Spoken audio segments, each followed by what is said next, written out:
आंतरराष्ट्रीय महिला सप्ताहानिमित्त विशेष कार्यक्रम परिचारिका सामाजिक आरोग्याचा दीपस्तंभ। नर्सिंग हे असं क्षेत्र आहे की त्यामध्ये आईचा रोल जो आहे तोच आपल्याला करायचा आहे। आई जशी बाळाची आपल्या काळजी घेते, त्याला काय हवं नको ते बघते, तसंच परिचारिकेला हेच बघावं लागतं आणि हे करत असताना तिला मोठ्या आव्हानांना सामोरं जावं लागतं। आपलं घरचं सांभाळून तिनं समाजाची पण काळजी घ्यायला पाहिजे।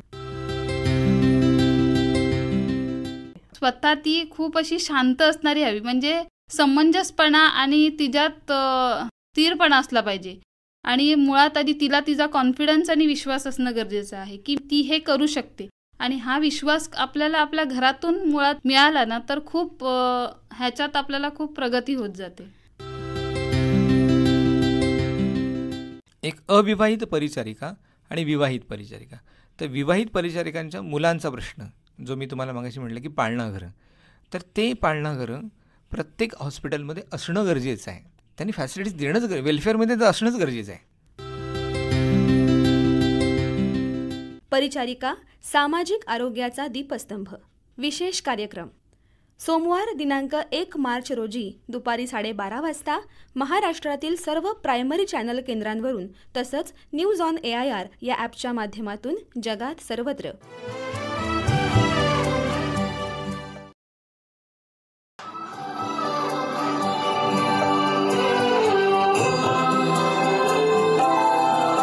आंतरराष्ट्रीय महिला सप्ताहानिमित्त विशेष कार्यक्रम परिचारिका सामाजिक आरोग्याचा दीपस्तंभ। लेखन पूर्णिमा साठे, निवेदन पल्लवी गोडसे, सहभाग प्राध्यापक डॉक्टर आनंद आंबेकर आणि परिचारिका श्रीमती गौरी आंबेकर तसंच श्रीमती स्वाती जाधव। सादर करते श्रीनिवास जरंडीकर। निर्मिती आकाशवाणी रत्नागिरी।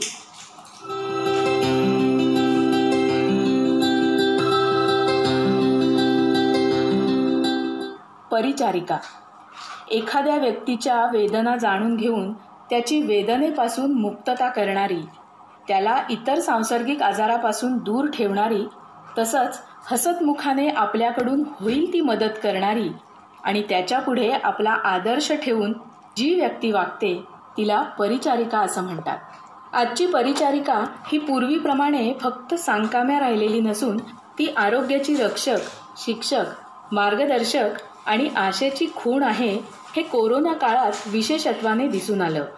आजपर्यंत दुर्लक्षित राहिलेला हा घटक सामाजिक आरोग्याच्या दृष्टीने किती महत्त्वाचा आहे हे अधोरेखित झालं। या विशेष कार्यक्रमात जाणून घेऊया याच समाज घटकांविषयी थोडंसं। परिचारिका ह्या सरकारी आणि खाजगी रुग्णालयातही सेवा देत असतात। सुरुवातीला आम्ही बोललो सरकारी रुग्णालयात काम करणाऱ्या गौरी आंबेकर यांच्याशी।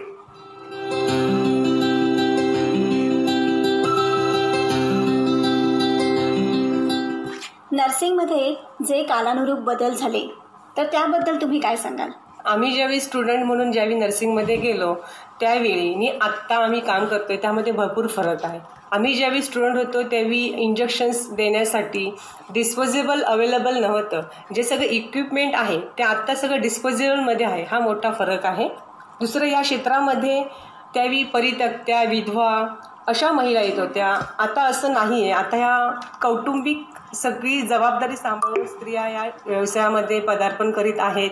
तसेच ब्रदर्स येत आहेत आणि चांगलं त्याला एक वेगळं वळण आलेलं आहे। रुग्णसेवेसंदर्भात परिचारिकांची भूमिका याबद्दल तुम्ही काय सांगाल? मोठा रोल आहे यामध्ये। रुग्णसेवेमध्ये ज्यावेळी डॉक्टर्स असतात ते 24 आवर्स थांबू शकत नाहीत, ते फक्त ऑर्डर देतात, ऑर्डर लिहितात, त्यापुढे सगळं काम हे नर्सेसनाच बघायचं आहे। 24 आवर्स नर्सेस त्यामध्ये असतात। आता एक असा महत्त्वाचा विषय मनात येतोय की आपण सगळं जग एका महामारीतून जात आहे कोरोनासारख्या, आणि मध्यंतरी जे लॉकडाऊन झालं किंवा अनेक पेशंट्समध्ये वाढ झाली आणि या सगळ्याचा जास्तीत जास्त परिणाम अर्थातच वैद्यकीय सेवेवरती झालेला होता आणि अशा वेळी तुमची भूमिका ही फार महत्त्वाची होती। तर काय सांगाल त्यावेळेचे अनुभव किंवा कसं तुम्ही फेस केलं सगळं? त्यावेळी खूप मनात भीती होती, पेशंट्स पॉझिटिव्ह येत होते, सहकारी पॉझिटिव्ह येत होते। अशा अवस्थेमध्ये काम करताना सारखा ताण असायचा की आपण पण पॉझिटिव्ह होऊ का, त्यामुळे आपले घरचे लोक पॉझिटिव्ह होतील का, ही मनात भीती होती। नंतर पेशंट जेव्हा पॉझिटिव्ह आले त्यावेळी आम्हाला पण सॉब द्यायचे होते। 3-4 दिवसानंतर आम्ही सॉब देणार होतो पण सॉब देईपर्यंतचा जो कालावधी होता तो पण खूप महत्त्वाचा होता. त्यावेळी घरच्याने आम्हाला खूप मदत केली. अगदी जेवण बनवणं, त्यानंतर काही गोष्टी लागतील त्या आणून देणं, ह्या सगळ्या गोष्टी त्यांनी केल्या आमच्यासाठी. आत्ता म्हणालात ते बरोबर की हे कामाच्या बाबतीत झालं, पण त्या वेळेमध्ये परिस्थिती अशी होती की मानसिक आधार किंवा ती खूप गरज जास्ती होती. कसा मिळवला? त्यासाठी आम्ही ऑन ड्युटीज होतो. आम्हाला कंपल्सरी ऑन ड्युटी राहणं त्यावेळी गरजेचं होतं, कारण हे क्षेत्र निवडलं म्हटल्यावर यातून आपण माघार घेऊ शकत नाही. आलेल्या त्या काळातसुद्धा आम्ही मनावर एकजूट करून सगळ्यांनी मिळून आम्ही त्याला तोंड दिलं. त्याप्रमाणे घरच्यांना पण आम्ही त्याच्यातून बाहेर काढण्याचा प्रयत्न केला. आणि कसं होतं की केवळ स्वतःचीच काळजी हा एकच मुद्दा तुमच्यासमोर नसतो. म्हणजे या क्षेत्रात तुम्ही काम करताय तिथे येणाऱ्या रुग्णांना सुद्धा तुम्हाला एक धीर द्यायचा असतो. कसं मॅनेज केलं? त्यावेळी सुद्धा येणारे पेशंट होते, त्यांच्या मनात सुद्धा ही भीती होती की इथं आपल्याला पेशंटची लागण होऊ शकते. त्यामुळे त्यांना आधार देऊन की तुम्ही काही वाटलं तुम्हाला सर्दी ताप खोकला तर आम्हाला सांगत जा, ताबडतोब त्याच्यावर उपचार घेऊन त्याच्यातून आपण बाहेर पडू शकतो. मनात त्याची भीती न ठेवता आपण त्याच्यातून बाहेर पडू शकतो, याची आम्ही काळजी घेतली त्या काळात. मला सांगा की रोजच्या जीवनामध्ये नर्स म्हणून एक वेगळी भूमिका तुम्ही जगताय का, असं तुम्हाला वाटतं का? की एक सर्वसाधारण महिला की आज एखाद्या अनुभवामध्ये घरातल्या असेल किंवा समाजातल्या असेल की एक सर्वसाधारण महिला म्हणून एक वेगळ्या दृष्टीने मी वागले असते आणि नर्स म्हणून एक वेगळी मी आता भूमिका बजावते, असं कधी आलं अनुभव? हो, जाणवतं नाही. ज्यावेळी सणवार येतात त्यावेळी जाणवतं ह्या गोष्टीला, कारण त्यावेळी आम्ही हॉस्पिटलमध्ये काम करत असतो. बाकीचे जे आहेत ते सणवार साजरे करत असतात, त्यामध्ये आम्ही सामील होऊ शकत नाही. त्याची खंत वाटते, कारण प्रत्येक वेळी ड्युटी त्यावेळी ॲडजस्ट होईल असं नसतं. जसं असेल त्या ड्युटीत आम्ही ते सगळं पूर्ण करायचा प्रयत्न करतो. याचाच एक दुसरी बाजू म्हणून मला विचारावं असं वाटतं की घरातल्याच याच्यामध्ये की एक वेगळा आधार म्हणून तुमच्याकडे कोणी बघतं का? म्हणजे काही सिम्पटम्स असतात ते माझ्या एका नातेवाईकांमध्ये मला दिसत होते. माझेच एक नातेवाईक होते की त्यांची मिसेस होती की तिला जेवण करताना सुद्धा त्याबद्दल शंका वाटायची की आपण ह्या जेवणात काहीतरी टाकू का, किंवा वारंवार ती हात धुवत होती. हे जेव्हा माझ्या लक्षात आलं त्यावेळी मी तिच्या नवऱ्याशी बोलले. त्यावेळी ते मला म्हणाले की असंच म्हणते प्रत्येक वेळी की तुम्ही असतानाच मी जेवण करेन पूर्ण पहाटेच्या वेळी आणि नंतर तुम्ही जिमला जा.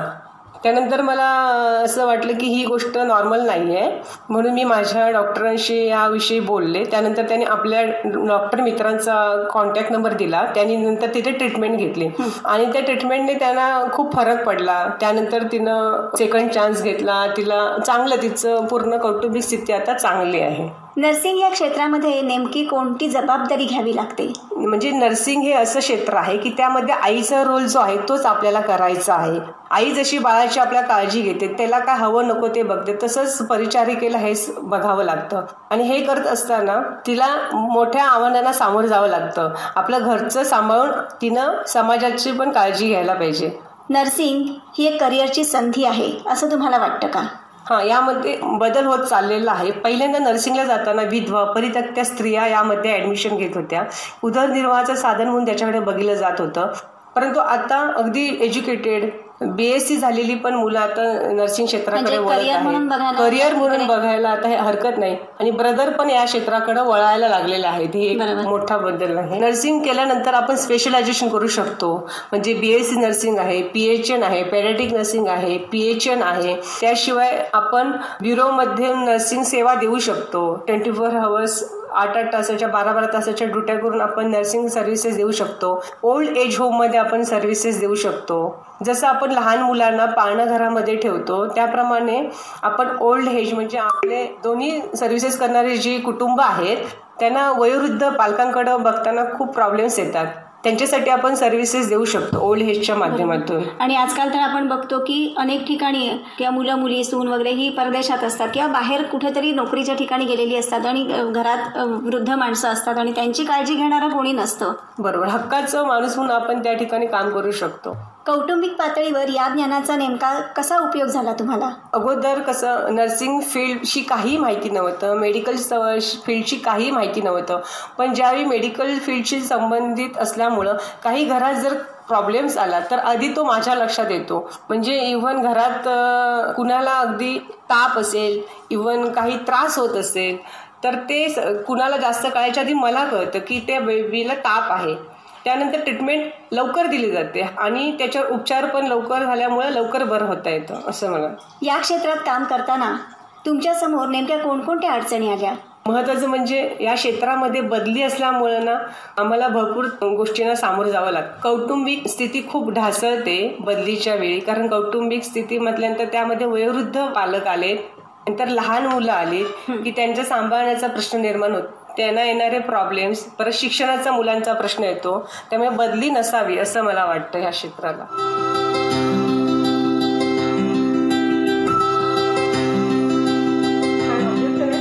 परिचारिकेच्या भूमिकेविषयी आणि अनुभवांविषयी बोलताना खाजगी रुग्णालयात काम करणाऱ्या स्वाती जाधव यांच्याशी साधलेला हा संवाद. या क्षेत्रासाठी नेमके कोणते गुण आवश्यक आहेत? गुण म्हटलं तर मुळात आधी स्वतः ती खूप अशी शांत असणारी हवी, म्हणजे समंजसपणा आणि तिच्यात स्थिरपणा असला पाहिजे. आणि मुळात आधी तिला तिचा कॉन्फिडन्स आणि विश्वास असणं गरजेचं आहे की ती हे करू शकते. आणि हा विश्वास आपल्याला आपल्या घरातून मुळात मिळाला ना तर खूप ह्याच्यात आपल्याला खूप प्रगती होत जाते. अच्छा, परिचारिका ही एक समाजसेवा आहे हे तर आपल्याला सगळ्यांनाच माहिती आहे. तुम्ही खाजगी क्षेत्रामध्ये परिचारिका म्हणून काम करताय, तर समाजाचा नेमका दृष्टिकोन कसा असतो परिचारिकेकडे बघण्याचा? म्हणजे एक नर्स म्हणून तुमच्याकडे कसा चष्म्याने बघितलं जातं, काय सांगाल? मुळात आधी एखादा पेशंट जेव्हा आपल्याकडे हॉस्पिटलला घेऊन येतं एखादा रिलेटिव्ह, तेव्हा ते लोक काय विचार करतात की आता आमची पूर्ण हा पेशंट जे काही कितके दिवस राहील, एक 4-5 दिवस राहील, 8 दिवस राहील, तर ही जी व्यक्ती आहे ही व्यक्ती माझा पेशंट हा पूर्णपणे बरा होऊन इथून निघेल आणि ही व्यक्ती ह्या पेशंटची पूर्णतः काळजी घेईल, ह्या विश्वासाने तो पेशंट आमच्यापर्यंत येतो. बरोबर, म्हणजे विश्वास मुळात विश्वास. तुम्ही खाजगी क्षेत्रामध्ये काम करता, तर शासकीय सेवा आणि खाजगी सेवा याच्यामध्ये नेमका काय फरक आहे? म्हणजे त्यातले प्लस आणि मायनस दोन्ही पॉईंट सांगा मला. मुळात आधी पहिला प्रश्न म्हणजे असा की प्रायव्हेट क्षेत्रात जी पेशंट आता इंडोर होतात ते पेशंट त्यांना ते पैसे तिथे पे करतात, त्याच्यामुळे तिथे नर्सिंग लोड हा भरपूर असा नसतो. पण स्पेसिफिकली आता 2 पेशंट तिच्याकडे दिलेले आहेत तर ती त्या 2 पेशंटकडे प्रॉपर लक्ष देऊ शकते. पण गव्हर्नमेंट सेक्शनमध्ये तसं होत नाही. तिथे एका वॉर्डला एकच परिचारिका असल्यामुळे जवळजवळ 30-40 तरी पेशंट ती हँडल करत असते. त्याच्यामुळे तेवढा तिला त्या पेशंटकडे तेवढा लक्ष द्यायला पाहिजे ना, तेवढा तिला तिथे देता येत नाही. बरोबर. असं पण प्रायव्हेट सेक्शनमध्ये तसं मुळात होत नाहीत, कारण की ती परिचारिका 1-2 पेशंट सांभाळत असते. त्याच्यामुळे त्या पेशंटची खूप आपलं म्हणून त्या पेशंटची ती परिचारिका काळजी घेत असते. म्हणजे क्वालिटी म्हणाल तर खाजगी सेवेमध्ये जास्त मिळेल असं तुमचं म्हणणं आहे. बरोबर.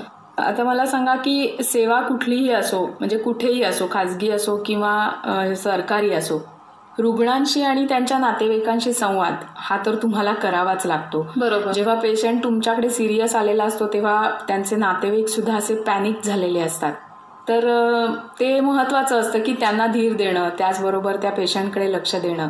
तर त्याबद्दल सांगा थोडं. मुळात आधी पहिला पेशंट आला तर आम्ही पेशंट आधी आत घेतो, रिलेटिव्हला सांगतो का की एक 5 ते 10 मिनिटं द्या, तुमच्याशी आम्ही येऊन बोलतो. ज्या वेळेला डॉक्टर उपचार द्यायला सुरुवात करतात, पहिला आम्ही पेशंटचे रिलेटिव्हना काउन्सिलिंग म्हणजे सुरुवातीला घेण्याच्या आधी डॉक्टर करतातच, पण आम्ही संवाद साधण्याच्या आधी आम्ही आधी पहिला पेशंटला जे ट्रीटमेंट दिलेली आहे ना त्या ट्रीटमेंटवर आधी फोकस केला जातो. ती ट्रीटमेंट देणं गरजेचं असतं. आणि पेशंट स्टेबल झाल्यानंतर आम्ही त्या रिलेटिव्हना जेव्हा कन्सेंट किंवा काय इतर काय डॉक्युमेंट्स असतील किंवा पेशंटच्या अंगावर कपडे वगैरे जे काय असतील, ज्वेलरी असतील, ते हँडओव्हर करतो ना ज्यावेळेला, त्यावेळेला रिलेटिव्हना आम्ही सांगतो का की काही काळजी करू नका, तुमचं पेशंट बरा होईल आणि खूप सुंदर पद्धतीने इथे त्याला ट्रीटमेंट मिळाली जाईल. बरोबर आहे. म्हणजे ह्याच्यामध्ये संवाद आणि तो तुम्हीच साधता, कारण डॉक्टरांना काही प्रत्येक लोकांशी बोलणं एवढं शक्य नसतं.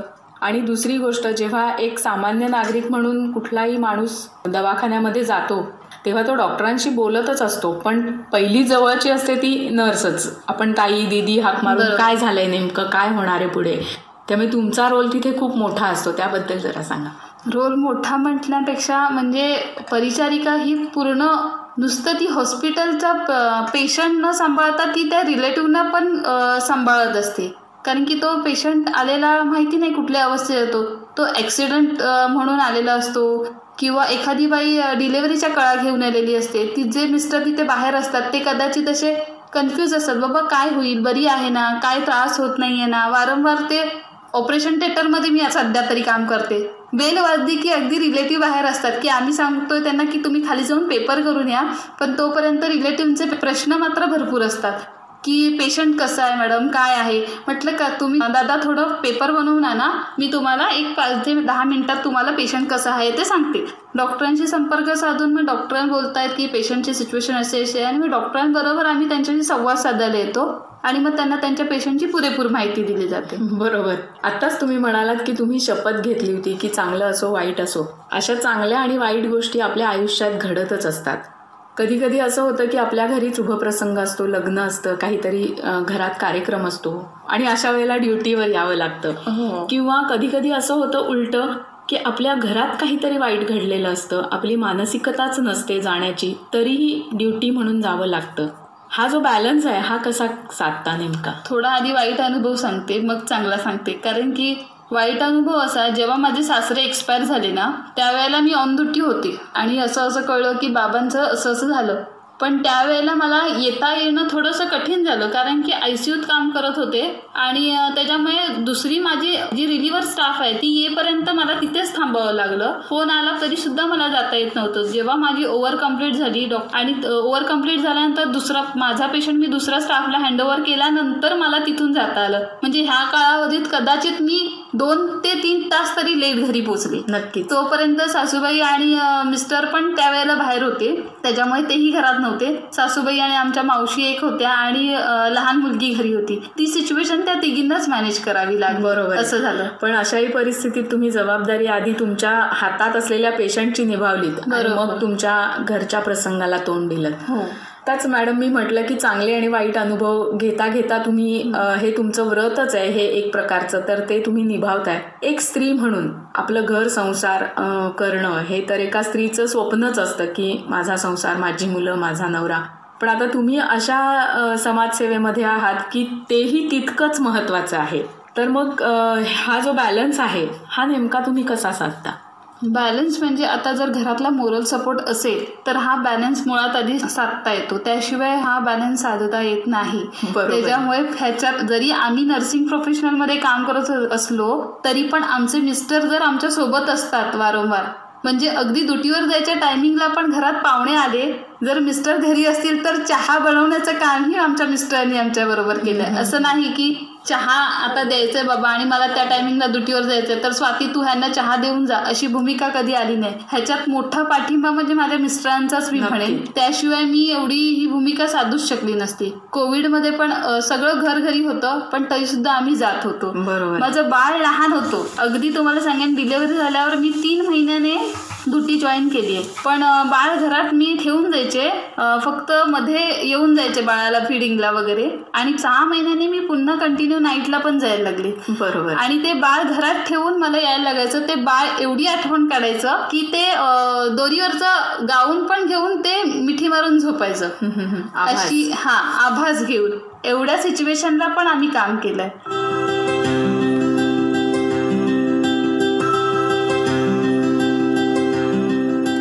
रत्नागिरीच्या गोगटे जोगळेकर महाविद्यालयातील समाजशास्त्र विभागाचे सहाय्यक प्राध्यापक डॉक्टर आनंद आंबेकर यांना रत्नागिरी जिल्ह्यातील परिचारिकांची भूमिका ह्या विषयावर नुकतीच PhD पदवी मिळाली. या संशोधनाच्या निमित्ताने जवळपास 9 वर्ष या विषयाचा त्यांनी अभ्यास केला. शासकीय आणि खाजगी रुग्णालयातील परिचारिका यातील फरक स्पष्ट करताना प्राध्यापक आंबेकर म्हणतात, शासकीय ज्या परिचारिका आहेत आणि खाजगी क्षेत्रातील परिचारिका आहेत याच्यात जमीन आसमानाचा फरक आहे. तो म्हणजे आर्थिक आणि स्थिरता, म्हणजे दोन्ही गोष्टी आहेत त्याला. आणि ह्या गोष्टी करत असताना मग त्यांचा 2 पार्ट पाडले मी, की दवाखान्यातील किंवा रुग्णालयातील त्यांची भूमिका आणि घरातली भूमिका. रुग्णालयातील भूमिकेमध्ये फार मोठा फरक नाही आहे माझ्या रिसर्चमध्ये आलेला, परंतु घरातल्या संघर्षामध्ये किंवा घरातल्या भूमिकेमध्ये खूप मोठी तफावत दिसते आपल्याला. कारण का त्यांची जी आर्थिक स्थिरता आहे ही गोष्ट खूप महत्त्वाची आहे. कारण खाजगी क्षेत्रामध्ये खाजगी रुग्णालयात एखाद्या ट्रस्टच्या दवाखान्यातच तिला काम करावं लागतं आणि त्यांचे रूल्स त्यांना फॉलो करावे लागतात आणि स्थिरता फार कमी असते त्या क्षेत्रामध्ये. पण शासकीय स्तरावरच्या ज्या भूमिका आहेत ती वेगळी आहेत. पण खाजगी क्षेत्रामध्ये त्यांना बदली नाही आहे, हा संघर्ष कमी आहे. म्हणजे आर्थिक स्थिरता असेल परंतु शासकीय रुग्णालयामध्ये त्यांच्या परत शासकीय नियमानुसार त्यांच्या 6 वर्षांनी बदल्या होत आहेत आणि 3 शिफ्टमध्ये काम करत असताना जर त्यांच्या घरातल्या भूमिका पार पाडताना, मुलांच्या जबाबदाऱ्या सांभाळत असताना, आईवडिलांच्या किंवा सासू सासऱ्यांच्या जबाबदाऱ्या पार पडत असताना मग त्यांना जर त्याचा पार्टनर किंवा घरामध्ये जी घरची मंडळी नसतील तर ते खूप कठीण गोष्ट होऊन जाईल. तर ते प्रश्न मी त्याच्यामध्ये मांडलेले आहेत. शासकीय रुग्णालयातील ज्या नर्सेस आहेत त्या बऱ्याचशा बॉन्डेड असतात. आत्ता थोडंसं कॉन्ट्रॅक्ट बेसिस आलेत, परंतु कम्पॅरेटिव्हली इतर प्रोफेशनपेक्षा त्यांचा पगार हा चांगला आहे. कम्पॅरेटिव्हली म्हणजे तुम्ही ज्या परमनंट आहेत त्यांची तुलना करू शकत नाही, पण कम्पॅरेटिव्हली इतरपेक्षा चांगला पगार आहे. खाजगी रुग्णालयात सुद्धा त्यांची स्टेबल असतात की एका शहरात असतो आपण आणि तिथेही त्या संदर्भामध्ये आहे. आणि खाजगी क्षेत्रामध्ये किंवा रुग्णालयामध्ये एक बऱ्यापैकी एक मान सन्मान त्यांना मिळतो. शासकीय रुग्णालयामध्ये कसं आहे, 6 वर्षांनी बदल्या माझ्या फाइंडिंगमध्ये सर आलं आहे की जवळजवळ 85% नर्सने सांगितलं आहे की शासकीय नोकऱ्यांमधून बदली हा विषय हा नर्सेससाठी ऐच्छिक ठेवला पाहिजे. बरं, तो फार गरजेचा आहे. तर ते त्यांच्या अस्थिरतेचं किंवा त्यांच्या संघर्षाचा, आपण संघर्षाचा अभ्यास केलेला नाही, परंतु हा प्रश्न त्यांना सगळ्यात मोठा होता की त्यांच्या बदल्या ह्या ऐच्छिक असाव्यात. करू नये तसं म्हणत नाही मी, ऐच्छिक असाव्यात की त्या कम्फर्टेबल असाव्यात. कारण का 3 शिफ्टमध्ये सर आपण जर ड्युटी म्हटलं तर आपल्याला माहिती आहे की शहरांमध्ये आपण पाळणाघरं वगैरे असतात, पण ग्रामीण रुग्णालयामध्ये नसतात. आता खाजगी क्षेत्रात आपण जरी शहरामध्ये जरी म्हटलं तरीसुद्धा संध्याकाळपर्यंतच पाळणाघरं असतात, पण नाईट ड्युटीला पाळणाघरं आज तागायत झालेली नाहीत. तर अशा काही मी सजेशन्स दिल्यात की त्या हॉस्पिटलमध्ये अशा काही वेलफेअरसाठी अशा गोष्टी असणं गरजेचं आहे. परिचारिकांची रुग्णालयातील भूमिका याविषयी डॉक्टर आनंद आंबेकर यांचा अभ्यास काय सांगतो ते आता ऐकूया. पहिली गोष्ट आहे की नर्स हा सेकंड स्टेजला येणारा अधिकारातला माणूस असतो. म्हणजे वरती वैद्यकीय अधिकारी असतो किंवा डॉक्टर म्हणतो आपण, आणि नंतर त्यांचे आदेश किंवा त्यांच्या सूचना त्यांचं पालन करणं ह्यांचं काम असतं. असा सेकंड गंमत बघा, त्यांचे आदेश घ्यायचे आणि नंतर त्यांना जे काही मदतनीस असतील, वॉर्ड बॉय असतील किंवा स्वीपर्स असतील किंवा आणखीन काय असतील, तर त्यांना परत आदेश द्यायचे असतात. म्हणजे अशा 2 भूमिकांमध्ये त्यांना काम करावं लागतं. म्हणूनच हा रोल कॉन्फ्लिक्टचा भाग आहे. बरोबर, त्यांना खूप मोठी गोष्ट आहे. आणि मी शेवटचं एक फाइंडिंग किंवा उद्देश ठेवला होता की तुमचं संवाद कौशल्य तुमच्या कामामध्ये अडचण आणतं का.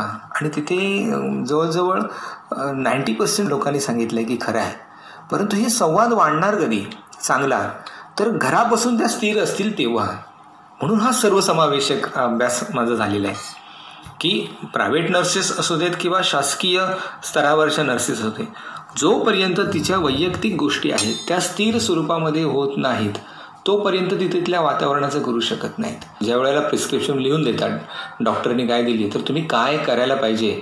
मी तर अशा अनेक नर्स पाहिल्या आहेत सर मी प्रायव्हेट हॉस्पिटलमध्ये, त्या गोळ्यांवरती त्या मार्करने लिहून देतात, हे करा ते करा. म्हणजे बऱ्याच वेळेला इंग्लिश वाचता येत नाही, मग मराठीमध्ये लिहायचं, हे करा ते करा. ते अतिशय चांगल्या पद्धतीने समजून सांगितलं जातं. फक्त आपण काय करतो की त्यांच्या अधिकारात नसलेल्या गोष्टीसुद्धा आपण त्यांच्याकडनं काढायचा प्रयत्न करतो आणि त्या बांधील असतात की ट्रीटमेंट काय चालू आहे, कोणत्या पद्धतीने चालू आहे, स्टेज काय आहे. त्यांच्या अधिकारातल्या त्या गोष्टी नाही आहेत त्यांनी अनाऊन्स करणं किंवा सांगणं. मग त्या सांगतात आम्हाला नाही माहिती आहे.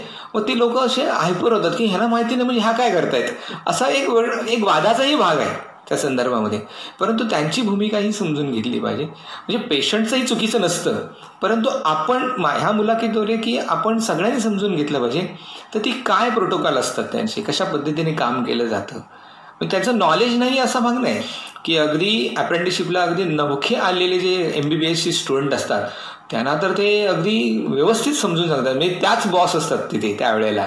अशा संदर्भाने अनेक असे डॉक्टर्स सांगतात की आम्हाला ह्या नर्सने खूप चांगलं शिकवलं वगैरे, परंतु अधिकारात त्या येतात त्यावेळेस साहजिकच त्यांना सर म्हणून त्यांच्या ऑर्डरच फॉलो करावे लागतात. परिचारिकांच्या संदर्भात आपल्या अभ्यासाचे निष्कर्ष सांगताना डॉक्टर आनंद आंबेकर म्हणतात, आत्ता जे स्थान आहे ते स्थान बरंचसं त्यांना सॅटिस्फॅक्शन मिळत नाही आहे ह्या सिस्टीमच्या दोषांमुळे.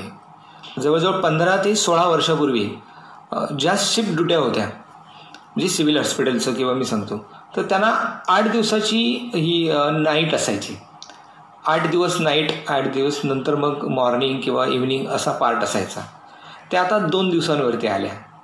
बरं, तसं काय आलं की 8 दिवस नाही तर त्या पूर्णपणे बाकीच्या कामामधून अलिप्तच राहायच्या. स्वतःच्या काही प्रोफेशनल कामं असतील, ऑफिशियल कामं असतील, कारण आले की तिला आरामच करण्याची गरज असायची.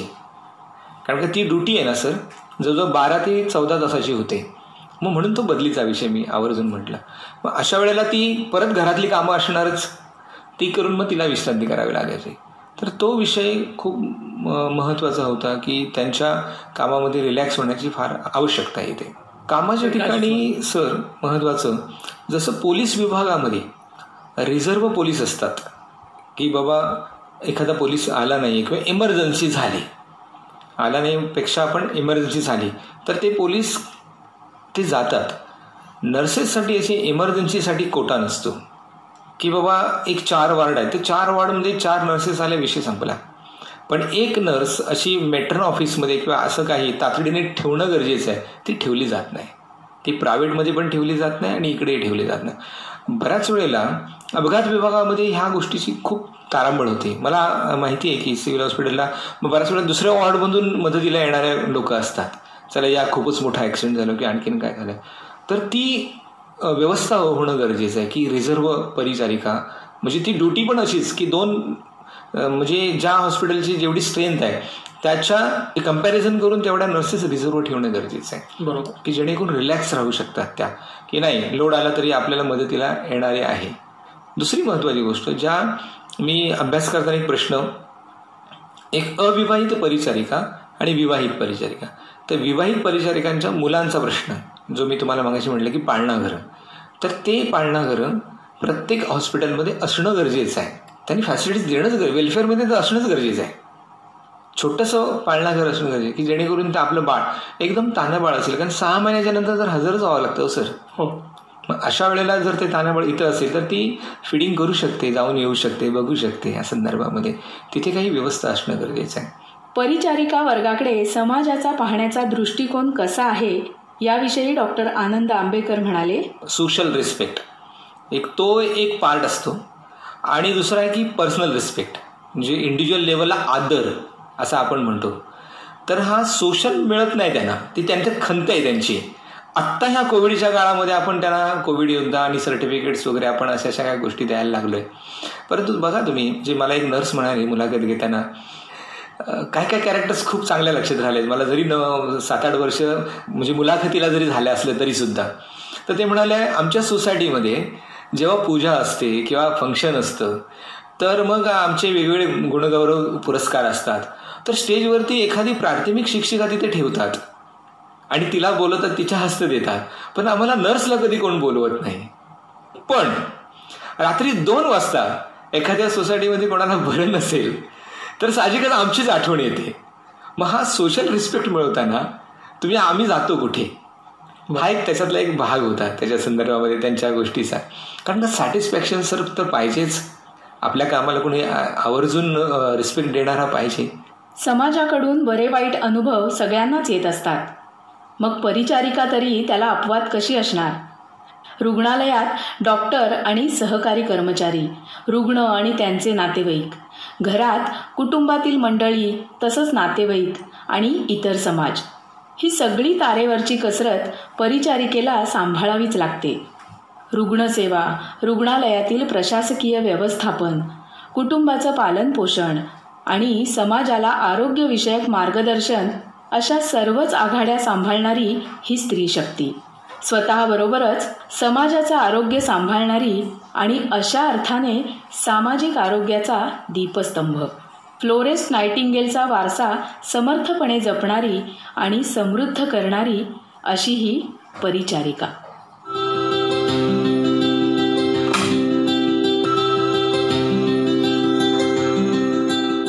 आंतरराष्ट्रीय महिला सप्ताहानिमित्त विशेष कार्यक्रम आपण ऐकलात. परिचारिका, सामाजिक आरोग्याचा दीपस्तंभ. लेखन पूर्णिमा साठे, निवेदन पल्लवी गोडसे, सहभाग प्राध्यापक डॉक्टर आनंद आंबेकर आणि परिचारिका श्रीमती गौरी आंबेकर तसंच श्रीमती स्वाती जाधव. सादरकर्ते श्रीनिवास चरंडीकर. ही आकाशवाणी रत्नागिरी केंद्राची निर्मिती होती.